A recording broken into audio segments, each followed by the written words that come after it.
Okay, so what we're going to do, because I know that people would like to take pictures, Rebecca or Kelsey, whichever one's going to do it. Okay, Rebecca's going to bring the bird around. You can take pictures inside, and then after the pictures are done, we're going to take this bird outside, and we're going to let it get adjusted to the dark, and then we're going to release it. So there will only be pictures inside. So the band is on it. Each band has an individual number. I have a friend that tells me it's the best analogy that I know, but I don't really like it that much. But it's kind of like putting a license plate on a bird. Okay, so wherever this bird shows up, this number will identify that at one point in its life, it was going through the Hillardton Marsh. So if this bird were to show up in Alabama, then we could trace it to the fact that it was here for a brief moment. The other thing that we're going to do is we're going to take a few measurements to try to figure out, which means I have to do something. So what we want to establish is what age the bird is and what if it's a male or female. The females, interestingly enough, for hawks and owls, the females are bigger than the males. So what we have to do is we have to take a wing measurement and we have to weigh her. 134? Or weigh the bird. 134? Thank you. And, sure. Oh, it's right here. Okay.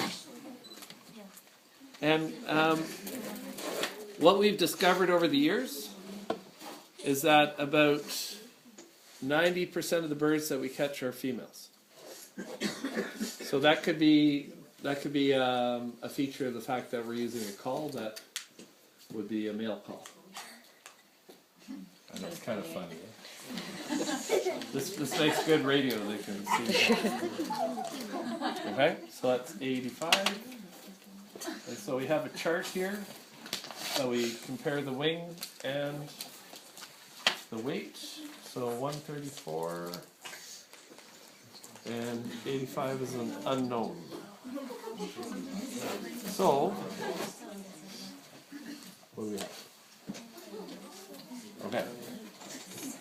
So the other thing that we do that will be a little bit tricky for people to see is that somebody figured out a while back that there's a pigment that's in owl's feathers that are only present in young feathers. So as the bird ages, the molecules that make that pigment leave the owl's feather. But when the pigment is there, for a young feather, will show up as red underneath the black light. So what we're going to do is we're going to check the age by putting it under the black light. So if someone could just shut the lights off for a second.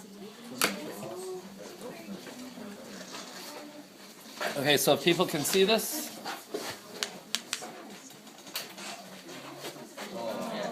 Okay, so if they're all red, what would that mean?